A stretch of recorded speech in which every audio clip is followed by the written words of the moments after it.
Hello everybody, it's Noreen, and today on Technique Tuesday we are going to be talking pockets, inset pants or trouser pockets.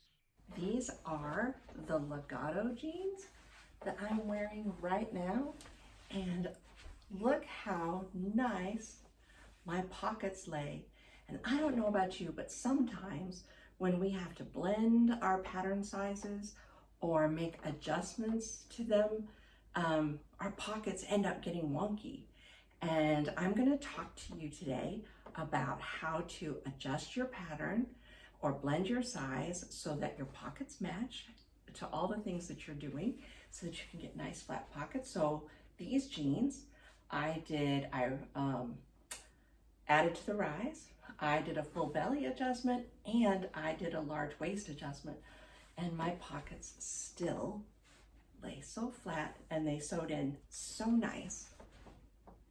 And I have a pair of Allegros that I just did too, and same for those. I raised the rise and did a full belly adjustment on those, and I'm going to show you those at the end, how nice they turned out after we talk through tips on how to blend our sizes so that our pockets fit. We are going to talk about how to make adjustments to both our fronts and the pockets so that they all fit together really well. And we're going to talk a few tips on how to sew our pockets in so we get success every time. So even if you're not blending sizes or doing adjustments, maybe there's some sewing tips that can help you get great pockets on your trousers as well. So let's get started. Here are my Legato jeans. Let's look at how this whole pocket area is constructed, and you'll see that while blending sizes and doing adjustments with the pockets can get tricky because we have many different pieces that we probably need to include in our adjustments or our blending. And you can see here with the Legato, there's a pocket shield right here that goes on top of the pocket bag. And I like to do kind of fun things sometimes inside with my pockets. Just kind of makes it fun for me. But you can see that we have a front, this pocket shield, and the pocket bag. All of those pieces would be needed to blend. And I've got it here. So like here's this pocket shield that goes on here. Here is the pocket lining that goes like this, because the pocket shield actually slips in like this. And this is a different size than my jeans are. This is just a little sample I've done, but I just wanted to show you how all these pieces need to fit together. So if I need to blend this pattern anywhere in the waist and the hip, I'm going to need to blend it through all of these sizes. And if I tried to do all of this individually, that would be hard, I think, to get it all exactly right. So I'm going to show you how to do this by stacking all the pieces together and doing all our adjustments and blending all at the same time. So if we're going to blend sizes on the Legato jeans, one of the things we have to understand is that on the pocket lining here and the pocket shield, this is actually the waist.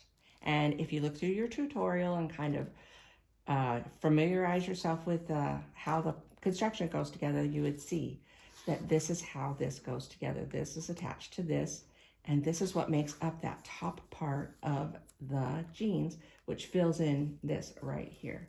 So it would be important for us to know what sizes we need here. So I actually don't ever worry about blending on the pocket shield. That'll just get naturally done as we do it together. But I am going to need the waist and the hip on this pocket lining. So I'm just going to put my size on here that I've already traced out. And let's see, what should we do?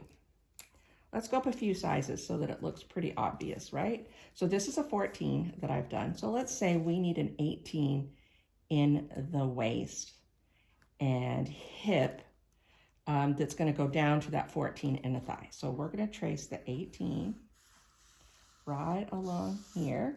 Just doing this really quickly for you. Make sure I mark that line right there. And we're gonna need it on this side too. 18.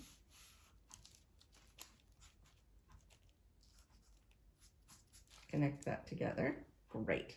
So now that we have that, we'll set that aside for a minute. Then we'll go here to our actual front piece, and we're going to do the same. We're going to find that 18, and I'm going to draw it out all the way down, just so that I can blend well. I want to be able to blend this well. So now that we've got our sizes all marked, we are ready to start our blending.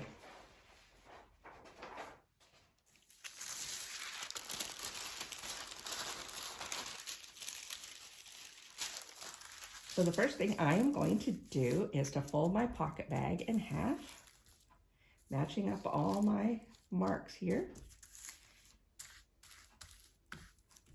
And then I'm going to get my pocket shield. And this is why I actually don't worry about it too much, because I'm just going to sneak it in here and it'll get trimmed up with everything else.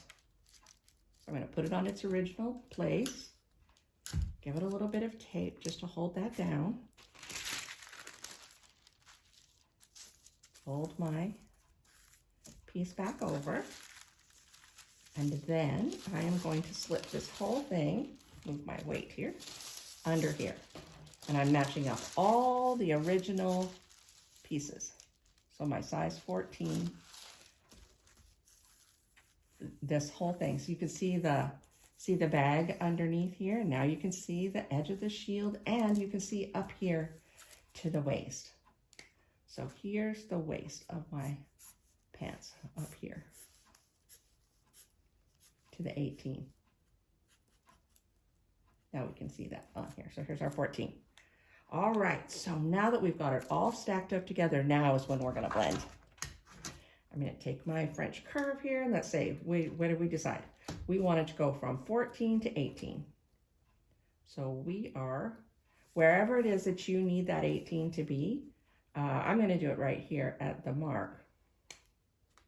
And I am going to just find a good spot on my ruler here and just work on blending this down to that 14. But you can see that I've done this all the way through here. And then I would cut all of this off at the same time. Let's say you just need the waist. If I just need to blend out to the 18 at the waist, then I can start with my 14 right here at the notch, put my mark right here, and there it is. There's my blend. And this works whether you are blending out or blending in. Let's say the 14 in the waist was fine, but we needed to go to that 18 in the hip, right? So same, I'm going to find that nice curve here on my curved ruler, find a good place right around those notches so I can get that in what I need, and I can blend that in, and then I've got the rest of this to work down to. Once I have blended everything together, then I cut it out. So that's why I actually don't do any of the size things except for this first size that I traced on the pocket shield, because it just gets trimmed and everything else. So if I were doing the blend where we blended from the 14 out to the 18, I would cut here. If I was doing that just 14 to the 18 waist, I would do that here. And of course here. So whichever blend that we decided to try, that's where we would cut. I am going to do the waist one. So I want to make sure that I'm cutting through all of the pattern pieces together. Now that I've cut it, right, every piece that needs to be sewn together to make the front of this jean is cut identical. So all the notches we've got match, and this whole thing matches. So what I need to do now is, since I only kind of drew across the waist there, is I need to come back through here and make sure that I am adding the waist into all the pieces that it needs to be added into. So it doesn't need to be on this side. It's already right here on the piece of this pocket lining. If I flip it over, it's going to need to be here on my pocket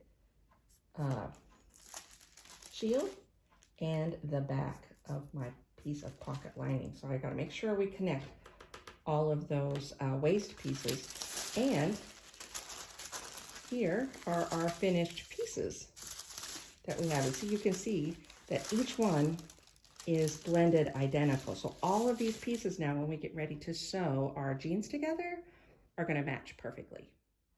So now let's look at how we might do some adjustments. So just like we did when we blended, I have taken all my pieces and I have stacked them together and I've taped them down on the back so that they stay together. Let's say we need to lengthen the rise of this pattern. And rather than doing that on each individual piece and then maybe them not matching as well, we're going to do exactly like we blended sizes. We're going to do it all together. So they're stacked, they're taped. I'm also going to fold in my fly the best I can. It's tricky when there's a seam there. I should actually clip that. Maybe that'll do that. I'll clip here. Because that's what we would do if we were sewing it. We'd sew it and then we'd clip. So I'm going to clip. Because when this is sewn, this also turns in. So whatever is done on this needs to be the same as well. So here we go. Get that down a little bit. So if I want to lengthen the rise of these jeans, then I can just come across here, cut, and move everything up, and then slip my paper underneath. I would fasten this down, and then I'd slip my paper underneath each piece and work my way across. But the important thing is that we're doing the adjustment on everything all at the same time. That works for any adjustment that you want to make. If you wanted to do a full tummy adjustment, for instance, which is what I often need to do, I need to add just length here and not length here. That's especially difficult to do with all these pieces, trying to get it in all the right spots. And I'm going to show you on my Allegro pattern what I mean by that. But in this case, right, we just cut across here. So we've cut across here. We're going to spread this the amount that we need. And then I would hold this down. And then we're going to slip our paper in. And this is the part that does get a bit tricky, because we have to get our paper into each one of these individually. But you just take your time and slip it in here one at a time and tape all this down and then trim. And then all your pieces will look exactly the same. And I'm going to show you on my Allegro pattern how that looks in real life. So here is a pair of Allegro pants that I just made. And I love these pants. They have such nice deep pockets. But you can see it's the same idea. There's the outside of the pattern, then there's a pocket lining, there's this piece in the back, and all of these need to be together so that we can blend our sizes or make our adjustments in whatever we need through all the pieces. And so here is actually my pattern that I use to make these particular pair of pants. And you can see I've kind of used a marker to show you where when I went under there. So here's my full tummy adjustment, and it went all the way across. That's the pink here, and it's distorted because after I was done, I did a fuller waist adjustment as well. I added extra into the waist, and so that skewed this a little bit, but it's all the way across. And you can see that by doing that, by stacking all the pieces, see how this matches perfectly? By stacking all the pieces together, I have made the adjustment in all the exact places that it needs to be on each particular pattern piece. And there's the very tail end of that full belly adjustment that I did on these Allegros. And because I did the fuller waist adjustment as well, that kicked out the side here. And so you can see that I had to add some extra paper on the side to get that fuller waist. So you can see here how important it is to have any adjustments that we make on these kinds of patterns, like the Legato jeans or these Allegro pants or any of the other Love Notions patterns that have these kind of inset pockets, how making the adjustment by stacking all our pieces together and making the adjustment all at one time is really important.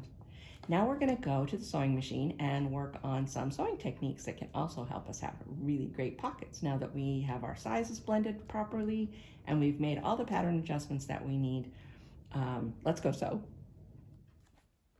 All right, here's some little samples that I have cut out. This is an Allegro sample, and I wanted you to see that these pockets, the slashes on the pockets, are actually on the bias, right? So when we are cutting our pieces to the grain, it actually puts this on the bias, and what happens is bias, right, can stretch. So one of the things we want to be really careful not to do is to stretch the openings of our pockets when we sew them, because that can make them ripple and gap.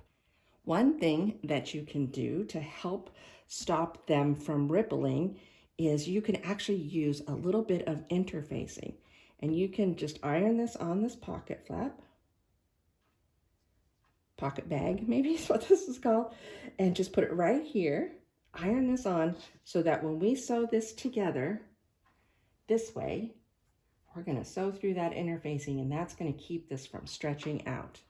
That's a really good way to do that. If your fabric is thin or really stretchy, then I highly recommend that you start with a little strip of interfacing right here to help keep that bias from stretching.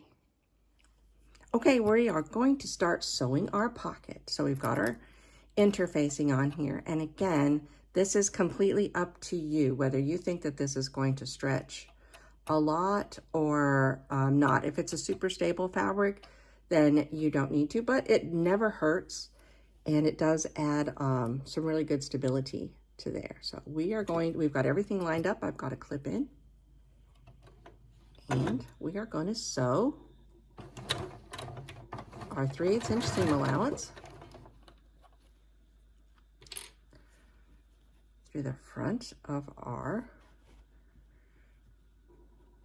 attaching this to our front of our trouser.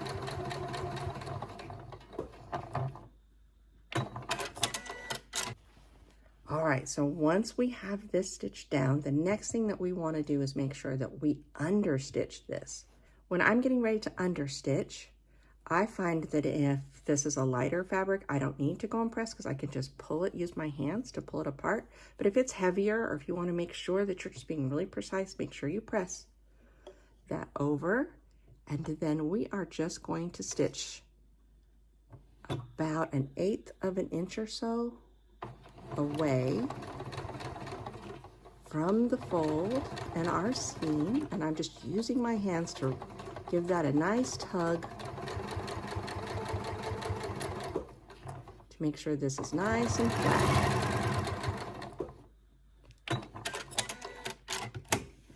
And we can see that right here.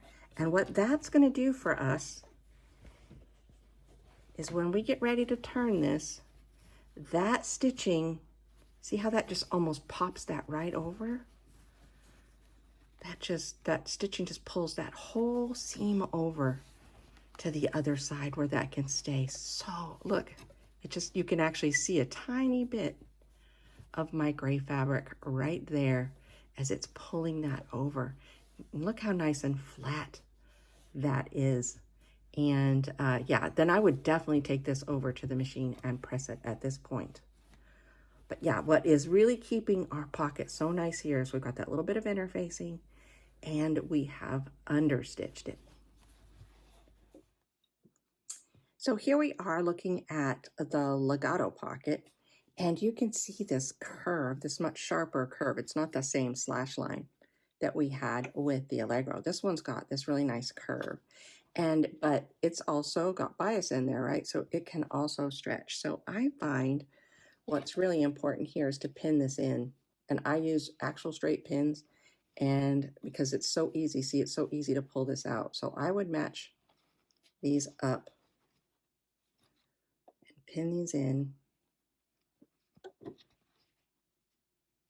keeping that all together before I started to sew. Then we'll stitch it in. And I will say that the other thing, sewing around a little curve like this, making sure we can keep this nice and tight, is to shorten your stitch length. So I have made my stitch length a little shorter. And we're just going to follow this around. And that is just going to make it a little easier. Now, one thing we want to make sure we don't do is to pull this. So we want to do what's called stitching in the round. So we don't want to straighten this out to sew it. We want to make sure that we're going around, and that can be a little tricky. But as long as our stitch length is short and we take our time, we can do it. So we're just going to follow that 3/8 of an inch, and I'm just going to keep watching right here, keeping the edge of my fabric right there. As I work my way around, I'm kind of looking ahead, just working round and around and around, spinning this as I go with my left hand because I am right-handed. And then here we go. And we are around. And here we have a nice seam around. Maybe you can see here on the back, and we haven't pulled or got any puckers in it at all. And then the next thing we would need to do for this one to get a nice flat pocket is to clip into all of these corners. All this roundness needs clipped so that we can turn that. And you can trim the seam a little bit too if you feel like you need to. Now this one we can understitch. We can understitch this one as well. It gets a little trickier, but we can do it. We're going to flip it over, and I am going to just gently pull this apart, follow this around, and I've got my seam allowance over here on the lining side. Very gently pulling this apart. See how it's starting to kind of ruffle up right there? That's okay, because we're not going to sew any of those tucks in. We're just gently pulling it apart.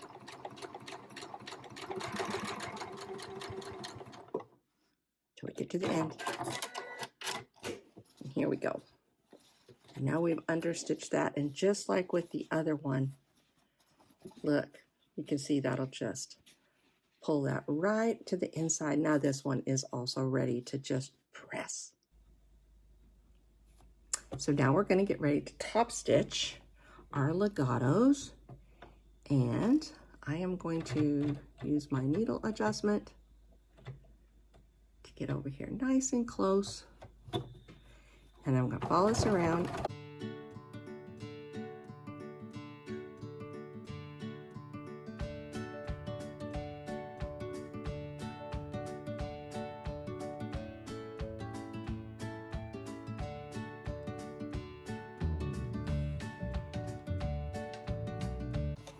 And look how that's held in, and you can see here on the back, you can actually see the understitching that I did, and then you can see my 2 rows of top stitching that I did. And if I'm just careful to not pull this, then I'll have nice flat. See how nice and flat that is? Let's take another look at my legato jeans and my pockets that I did. You can see that fun little fabric I used on the inside, but let's look here. You can see the top stitching that I did. There's the understitching that I did, but what I really want you to see is that this doesn't actually lay flat here on the ironing board because my body's not flat. I did a full belly adjustment in these, so I've widened it out in these places, and on my body, this needed to be adjusted just a little bit. So just because it doesn't, I guess that's the big thing I want to say, is just because it doesn't lay flat here doesn't mean it isn't right for your body, and vice versa. Like if it's flat on your body and puckering here, then you can adjust this. So don't be afraid to do some adjustments on your pockets and get beautiful pockets like I have got here on my legato jeans. I love these. Let's take a peek at my Allegros that I just did again. Here they are. And where Allegro gets tricky can be here in the gathered part. So this is never gonna really lay super flat, but yeah, it lays just exactly like it's supposed to in here on my body. I also did a full belly adjustment on these two. And there we have it. We've made nice pockets that we've done pattern adjustments to and that we've sewed in, and so that they look great. And here are the Allegros that I just made. I love Allegro. I love these deep pockets. I could throw my phone in there, stick my hands in there. I'm a put your hands in the pockets kind of girl. But don't they look great? It's because I stacked all those pieces together and made those adjustments all at the same time. I also was careful when I sewed not to stretch this bias piece right here. And I understitched and I pressed really well. And then when I tried them on, I made sure that they laid flat on my body, not just flat on the ironing board. They just fit so good. I hope that I've given you some tips that you can use to get a really great fit on your trousers with your pockets so that they don't gap and pull. I'm going to see you next time. Bye.